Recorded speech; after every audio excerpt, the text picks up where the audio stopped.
Hello, my name is Sylvester Henderson. I am the CEO of Professor for Life Incorporated.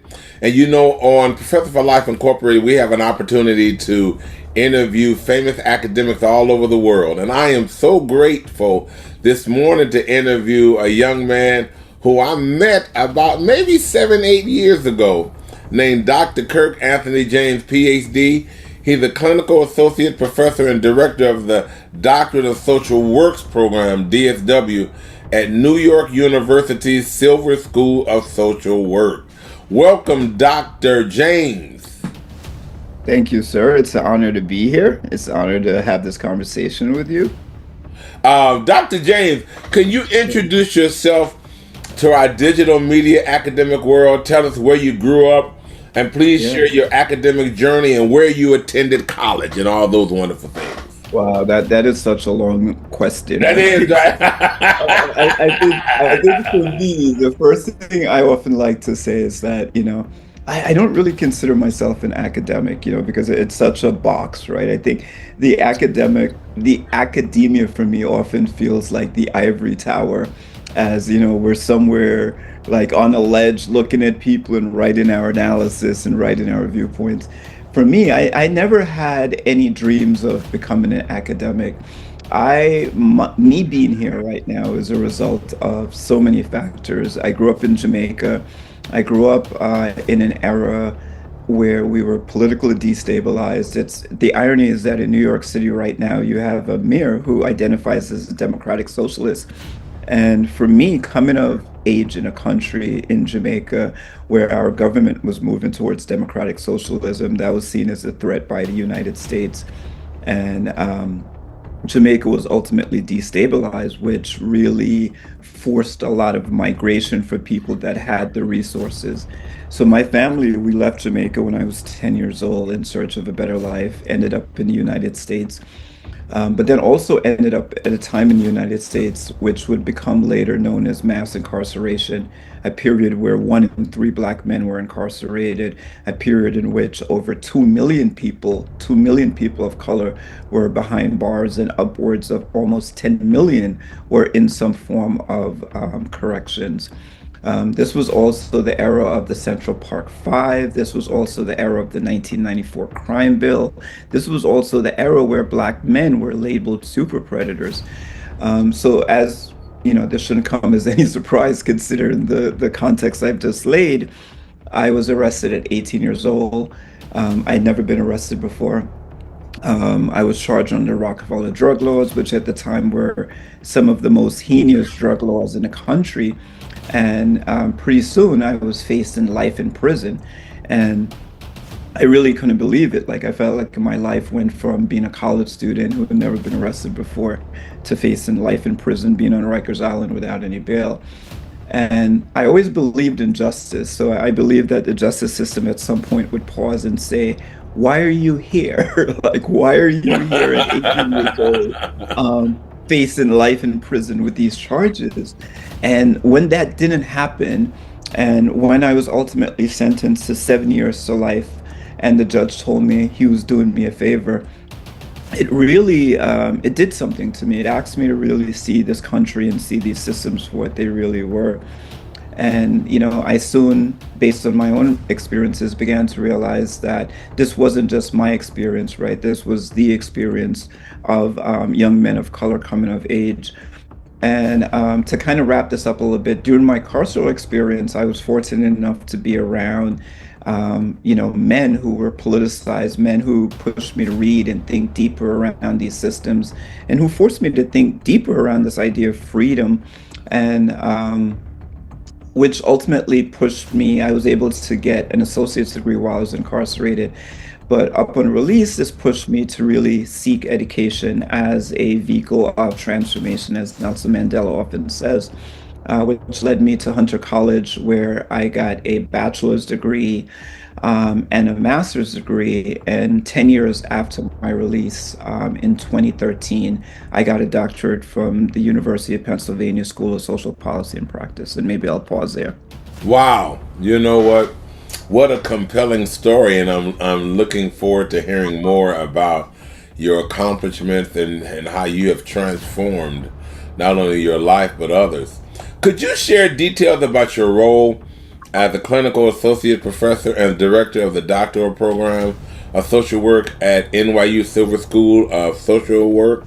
Could you tell us more Yeah. about it? What do you do? And Absolutely. Well, I feel so privileged to do what I do, right? So I actually, my role is, specifically in the doctoral program, I get to support, scholars who are seeking, mostly practitioners. So the difference between a DSW and a PhD is that they're primarily practitioners that seek a DSW. It's more of a practice degree, where a PhD is more of a research degree. So I get to support like practitioners who are thinking about the intersection of their work, theories of change, and what does that look like in real application in this moment. So it's really one of the areas that I feel like I'm so blessed. So many of the folks that are actually in our program are people of color, women of color. So to be able to support young emerging scholars that are doing this incredible social justice, human rights work right now is a gift. If they only knew, I would do this for free, right? But because it's such a gift for me, considering where I've come from. I also direct the Evolve and Justice Initiative, which is more connected to my work of like collective liberation. So really, whether it's through writing, whether it's through speaking, whether it's classes, really pushing my profession and really pushing people who are interested in the idea of justice to think more critically about what that looks like. Yeah, and I teach really awesome classes that, I've developed a mass incarceration course, which I'm teaching right now. And it's a course I've taught for 10 years, but, it's still a very relevant course when you consider what is happening with ICE, what is happening with other policies, not only in the United States, but globally, and how police, prisons, and jails are being utilized to really to really squash, any type of critical conversation around, justice and humanity in this world. Yeah, that's some of the things that I do in my day-to-day life. wow. Your journey from being formerly incarcerated to becoming a leading scholar and director of your program is extraordinary. How has that lived experience shaped the way you approach scholarship, teaching, and leadership?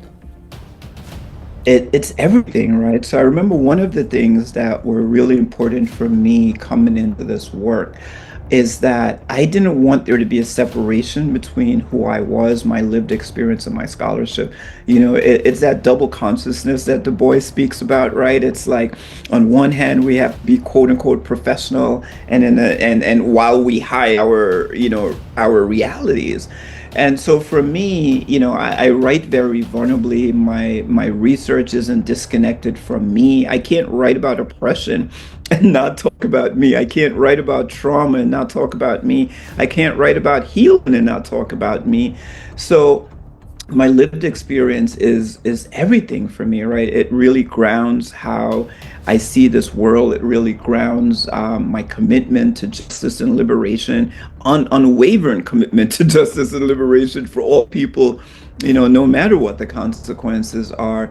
And I feel really blessed, right? I feel this is almost a divine mission. 3 years ago, put this in context, right? When I was arrested, it was 1994. I was 18 years old. My daughter would be born a few months after I was arrested in 1994. And 3 years ago, my daughter, who was born while I was arrested, got her law degree from NYU while I'm a professor at NYU, right? If I told anybody in 1994 that, hey, listen, 30 years from now, here's what's going to happen, right? I'm going to be a professor at NYU, and my daughter is going to also graduate from NYU Law School. They would have locked me up, right? They would have said this guy is not only did he, we're charging him for a crime, but he's also mentally ill. So I really understand that me being here today it's a greater call, and it's not just my work or the support that I have around me, I really believe that it's a greater calling and I see it as such. So the integration of like my lived experience, which I think is such a rarity in this field, right? Someone who's had the lived experience that I have, and to be able to be a professor at New York University, to be able to have a doctorate from an Ivy League institution, I think it's an incredible blessing and privilege. It is. And you are incredible. Your dissertation, The Invisible Epidemic, explored how social work education must evolve during the era of mass incarceration. Looking back now, what gaps in social work training still concern you the most? Well, I mean, so let me thank you for bringing that up, right? So the context, this is what I always say to my doc students: where's the gaps? Where's the gaps, right? Like, I don't want to just see this. Tell me what gap you're seeking. So for me, let's back up a little bit. So I remember when I got my master's, I chose social work because I saw it as a profession that was rooted in human rights and rooted in values in which, felt very connected to me. And yet, some of my experiences in social work were really disappointing. Some of the ways that we were talking about people that were incarcerated in the classrooms felt like very pathologized, and it wasn't very critical of what the experience had been for so many of these people. And yet, I also understood that social work existed at the intersection of all of these issues, right? So whether we're talking about mental health, when we're talking about homelessness, incarceration, all of these things, social work are there. So for me, I looked at the research, and the research said at the point, less than 5% of schools of social work had any content that was preparing students to understand the issue of mass incarceration. So I understood then, in doing my dissertation, that I really wanted to not just, kind of research these things that fuel mass incarceration, but I wanted to create curricula and trainings that social workers could begin to think more critically around these issues. So that was a big part of my dissertation and how it rolled out. So now to answer your question in terms of where do I still see gaps, right? I think a big gap that often comes to me um, is the issue of like trauma, right? Like really thinking about, I wrote a paper a few years ago, and I talked about this idea that there is no post, like when you talk about people who have experienced the carceral systems, who are experiencing mass incarceration, who are experiencing poverty, there is no post, right? There is no like post this. They're perpetually in states of trauma, navigating in these systems. And as practitioners, we need to say that, right? Like we need to be able to understand that this is a level of trauma that we don't have in our textbooks, right? In our textbooks, we often there's this thing called ACEs, adverse childhood experiences, and it shows that if people have as much as 1 to 2 ACEs, it impacts their trajectory for the rest of their lives. Then what happens when you have generations, specifically my generation and other generations, where there's just a perpetuity of trauma, right? Like, what is that impact? And I think it's such an overwhelming question for us to hold, that we've just kind of like thrown it away. But I do think if we care about people who are impacted by these systems, we have to think more critically around what that looks like. I think about people right now that are in immigration settings, right? That are having these experiences, and the longitudinal effect not only on them but their children and generations to come. If we aren't cognizant of these things, it's going to have an impact in often a detrimental way. I remember when I met you at the California Community College State Chancellor's office 6, 7 years ago. I remember you were talking about trauma equals drama, Yeah. and that trauma doesn't necessarily start just when a person becomes incarcerated. They would have had trauma that would have led them up to the point of incarceration, and that this is just continuing their normal tradition of having drama in their life, which was created by the social trauma that they experienced. So that Ooh-wee. that is a I remember, and Let me so say, Let me share an anecdote with that, right? And I was just talking to my class about that, and thank you for even remembering that. I often do say trauma is drama because when we understand like the impact of trauma, we understand that it impacts our brain, our ability to think critically. It disrupts the corpus callosum, which facilitates holistic thought. It disrupts like every biological mechanism in our bodies. It creates imbalance, it creates disease, it creates sickness. So when people are living under this level of trauma, their ability to think, move, and live is totally impeded. And oftentimes what we're doing is let's get them a job, let's get them this. But if they're not, their best selves, if they aren't able to think critically, if they're not able to be whole in their bodies and their souls and their spirits, and they're not going to be able to take advantage of any resources that we afford them. Another piece that I think about a lot is a few years ago, I had the privilege of working in Sing Sing Correctional Facility, and I was part of a program, and it was a parole prep program, and everyone in that program had committed murder, and all of them had at least, over 10 years in prison. I think most 15 years in prison. And the purpose of the program was to help them to be able to discuss how they committed, like how did they get to a point to murder someone, so that the parole board could see that they had some type of insight and if they had enough insight to be released. And let me tell you, when these men, shared their stories, and for some of them, this was the first time they ever shared their stories, right? Like not only of how, like, they got to a point where they killed somebody, but just really sharing their life trajectories. It was so sad. Like it was so much like it was trauma after trauma after trauma after trauma.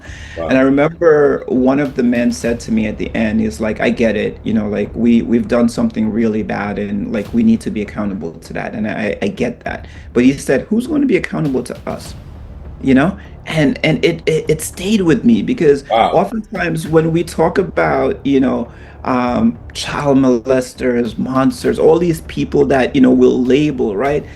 They have histories of trauma which nobody's been accountable to, right? And we often want them to be accountable to the trauma That's that right. they've created, but we've never been accountable to their trauma, right?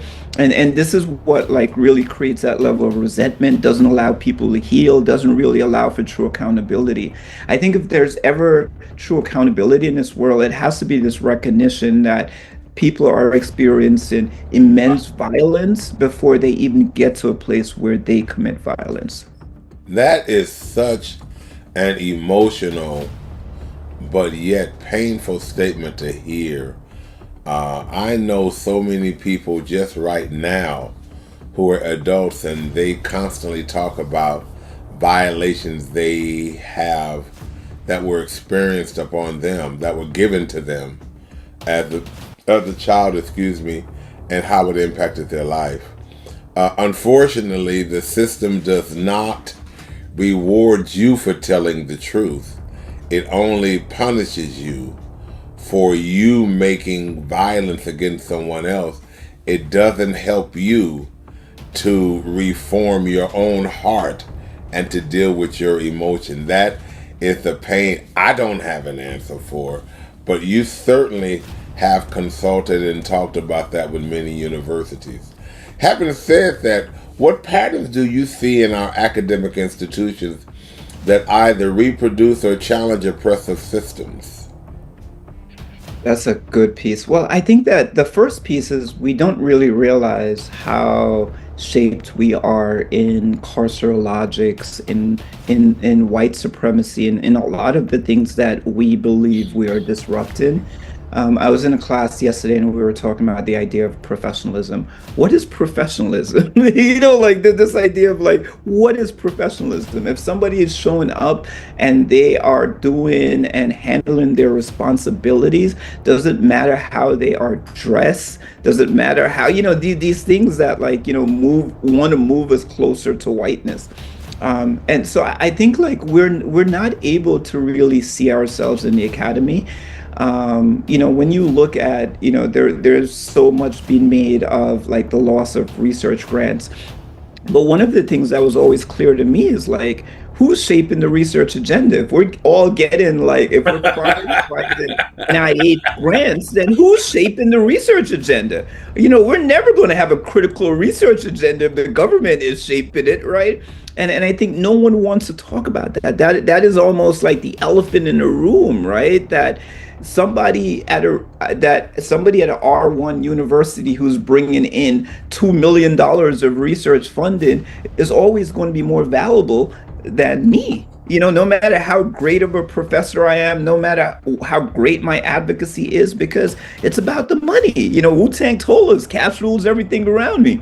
So the university will often like compromise its values for money, and I think we've seen that. We've seen that, with some of the things that have taken place over the last few months. But I really think that the academy, is really in a. I think if we don't begin to see ourselves, and if we don't begin to truly like honor our values, like the educational space that we know may disappear in a few years. The academic institution, Dr. James, it's not concerned about emotional health. It's concerned about simply repetitive financial production. That's it. It's not concerned about people being healthy. I mean, you could be totally unhealthy and you could be totally a nut, but if you can, or totally in pain, but nobody, imagine going to an academic department meeting and talking about things that really hurt you inside your heart. No one gives a damn about that. They just only care about the fact that, did you do what you said you were going to do? So, I appreciate the fact that when I met you years ago, there was something about you that was very enthralling to me, but I realized that even more so this morning, that it was just your heart and love for people. Having said that, what have you learned from your work, or what did you learn from your work with the California community college system that I'm from, about the role community colleges can play in advancing justice and shifting narratives around incarceration? Yeah, no. So my own experience with college while I was incarcerated, I was able to earn an associate's degree while I was incarcerated. And it was one of the most transformational experiences. And a big part of it was you brought back community. I have such a strong love for community. The way that I was able to survive 9 years of incarceration in some of the most hostile places was community, right? Like, was people who were willing to see my humanity, were willing to push me to grow, were willing to hold me accountable when I was wrong. So I really feel that, these college programs that are in these dark places really serve as that. They serve as a beacon of hope. They serve as a beacon of community. They actually are places where people learn how to communicate again, right, more effectively. We learn how to interact more effectively. We receive love in ways that we haven't. So I think that, and seeing it, right, not just thinking, seeing it, I've seen the impact of these spaces, not only to myself, but for so many men and women who have been fortunate enough to get access to these places. And it also challenges the narrative that society has said of you, right? So you're a criminal, you're a this, or you're that. And I often remember I used to be a part of a program in New York when I first came home called the College Initiative, where we supported formerly incarcerated folks to, better their lives through access to higher education. And I remember when folks would get that college ID, and they were so excited, like, I'm a college student, when they saw their picture on that, right? And you could feel the joy, and you also understood that, something was shifting. The narrative that had been placed on them, the narrative of a bad person, the narrative of a criminal, the narrative of a prisoner was shifting, right? They were able to now begin to see themselves in a different light. They were now able to begin to start to imagine places that they could actually go and be in life. So education is often kind of the key that unlocks the door of incarceration. And maybe it's not, the physical incarceration, but it's often the mental incarceration and the ideas that have been projected onto so many incarcerated people. You know, you did an interview for me on a podcast back on the 19th of 2000, February the 19th, 2021. I remember that. And I'm I good. don't. I'm good with dates. And Mhm. you talked about, I recall, the damage that labeling does to people. And, calling people criminals or calling them thieves, and what that does to. You talked about something about that, those labelings, they increase the trauma, which continues the drama. Yeah. And that we have to find ways in life and in society to really encourage restorative love and restoration for people if you want them to change. And that brings me up to kind of ask questions about asking you to discuss your upcoming book entitled Coming of Age in the Era of Mass Incarceration.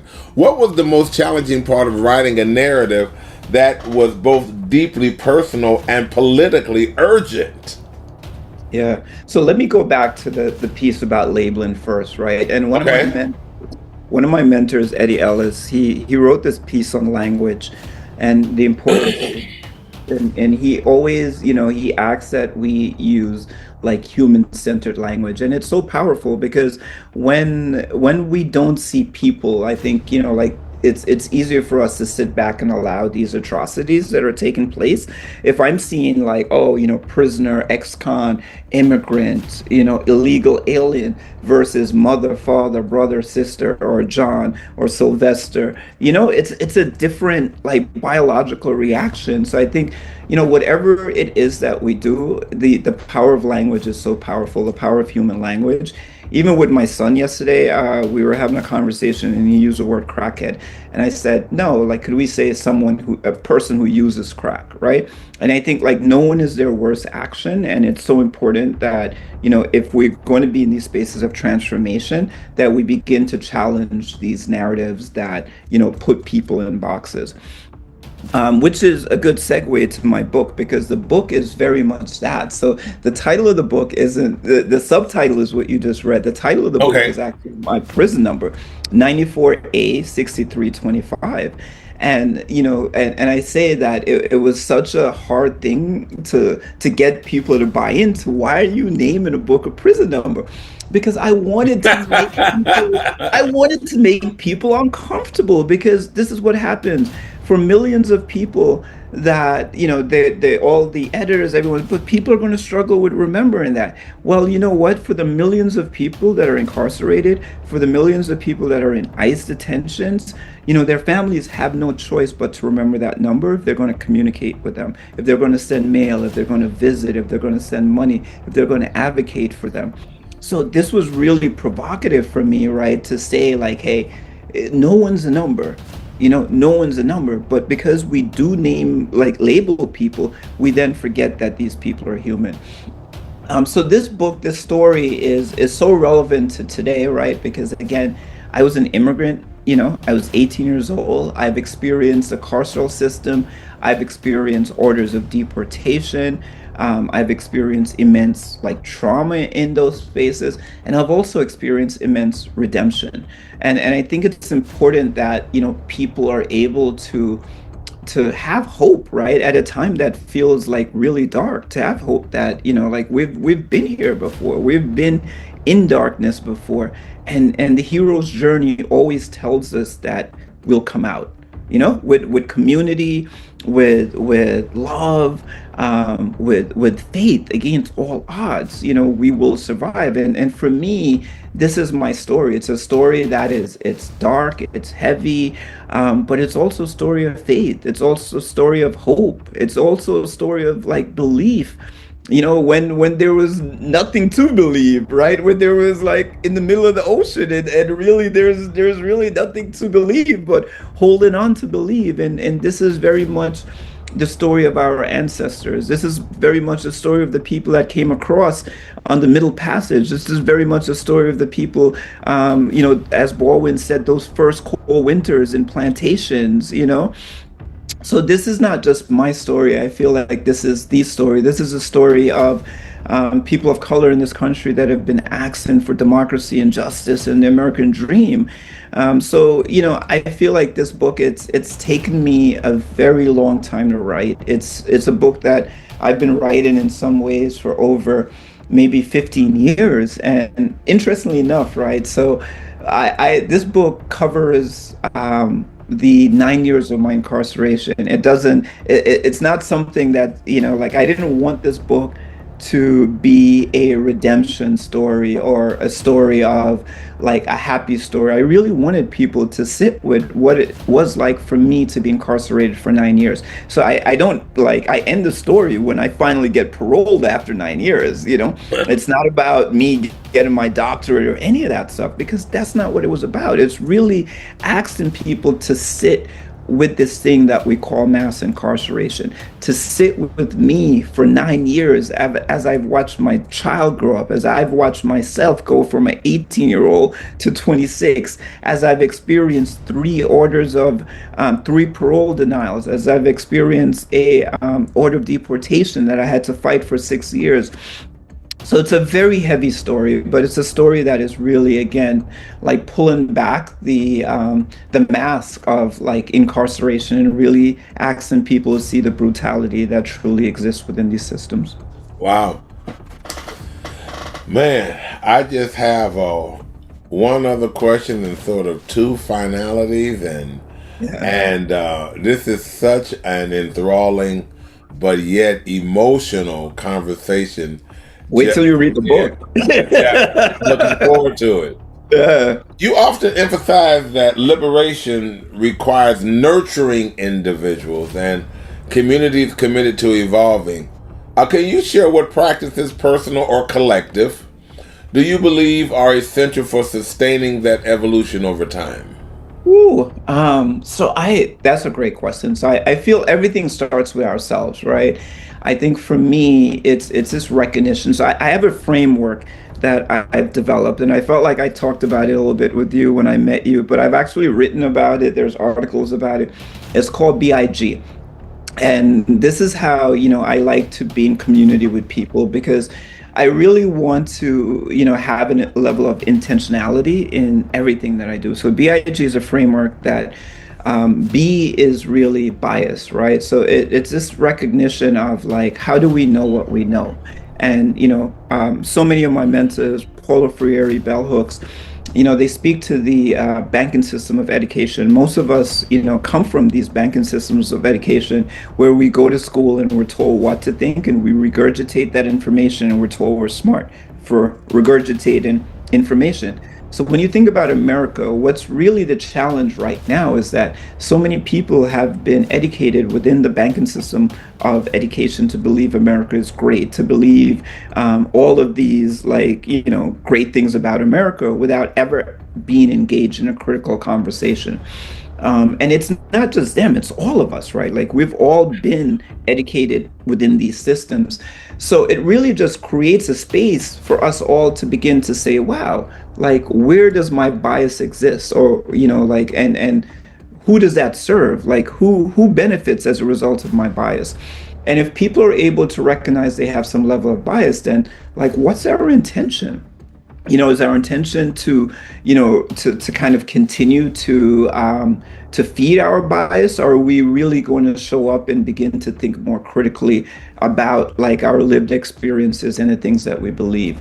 And then the G means that like ground in praxis. So what I mean by that is that there is never a promised land. There's never going to be a time I read a book or I take a course that I'm all of a sudden liberatory or I'm good, right? Like no one is on a pulpit, right? No one is beyond creating harm. So if we understand that like we all possess the possibility of like greatness, but also like really not good things, then we understand that like what we call collective liberation is a perpetual practice, right? It's a practice within ourselves. It's a practice to look and see the ideas and systems that we support that are contrary to our values.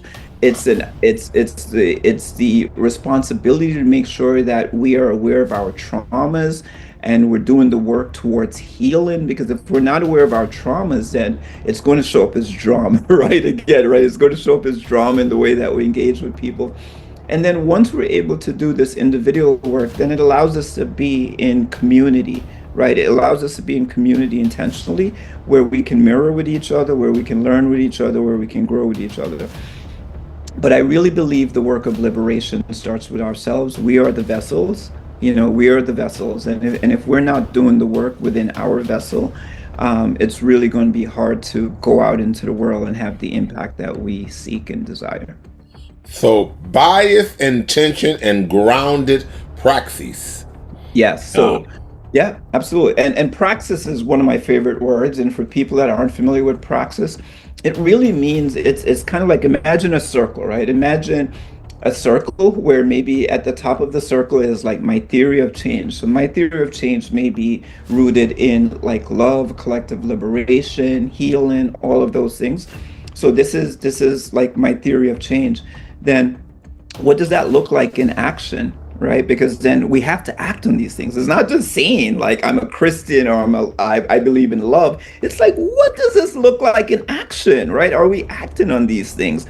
And then once we're acting on them, we should also be reflecting to see like, is this having the effect that I want to see in the world? Where am I not showing up best? How can I be better? And then this is like a wheel. It's a perpetual wheel because again, I often use this analogy, in my work that there is no promised land, there is no promised land. We're in this perpetual work, right? As long as we're on this planet and human beings, it's a perpetual work for us to show up in love and respect and community with each other. wow. You know what? I have to make sure that in my writing, I recommend them to have you to sort of lead the whole world and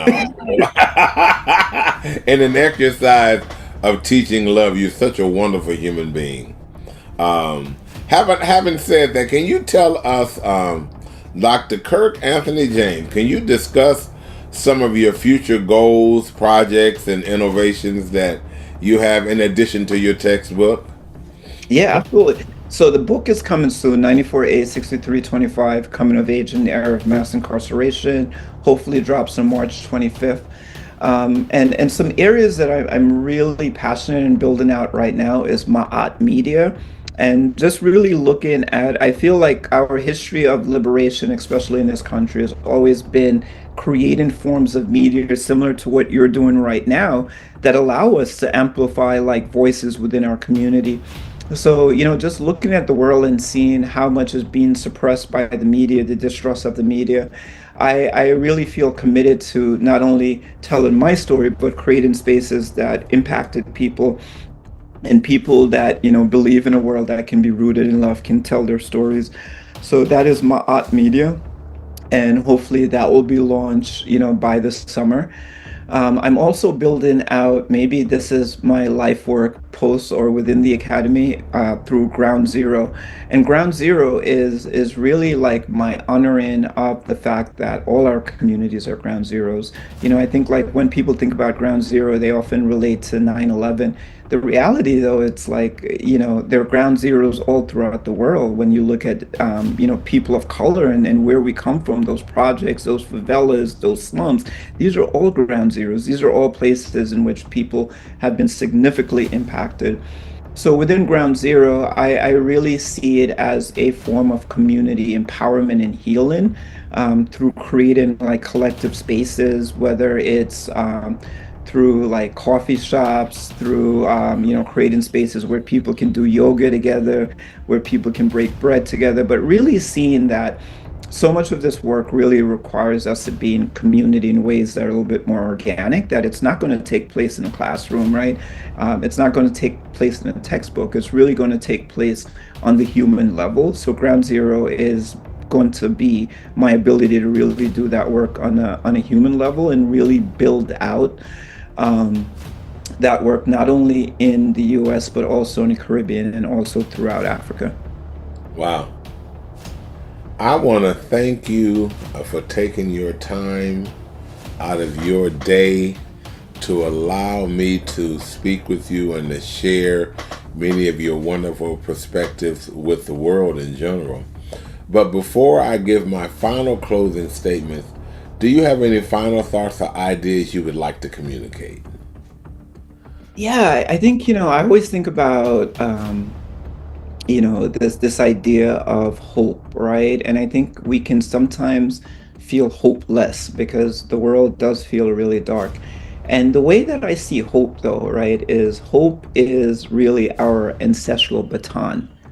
For us even to be having this conversation now, somebody believed, for me to be in the position I'm in, somebody believed I'm really standing on the shoulders of giants, people who may not have even had this level of privilege that I did, right? But they believed that it was possible. So I really feel that we can never give up hope. Like our responsibility, if we can't accomplish it in our lifetimes, is to put the baton closer to the finish line. And this is my charge. And I hope that, for anybody that believes in like justice, love, liberation, collective humanity for all people, is that we never give up hope because it is the ancestral baton. And our goal is to always push it closer to the finish line. Dr. James, you have not only excited my intellect, but you have given me an assignment yourself to continue to find ways, especially you have such a good way with words. But one thing that you said that I want to go back before I just tell you thank you is your idea of not labeling, because that's something I have to work on, because it's so socialized. When you talk about people that are individuals, I should say, who've had challenges, you say, well, they're a criminal, they're a thief, what, you don't think about it when you're talking to your friends. What you say, man, well, they did such and such, but you never really think about the trauma that led them to make these decisions to bring more drama in their own life. And so nobody helps us to heal the people who are hurting themselves. And so I want to thank you as a man just from higher education globally and a man also from the faith community. You are truly a minister of love. A minister of That love. might be the highest compliment I've ever gotten in my life. Well, you know what? Well, I'm going to give it to you because you truly are a minister of love.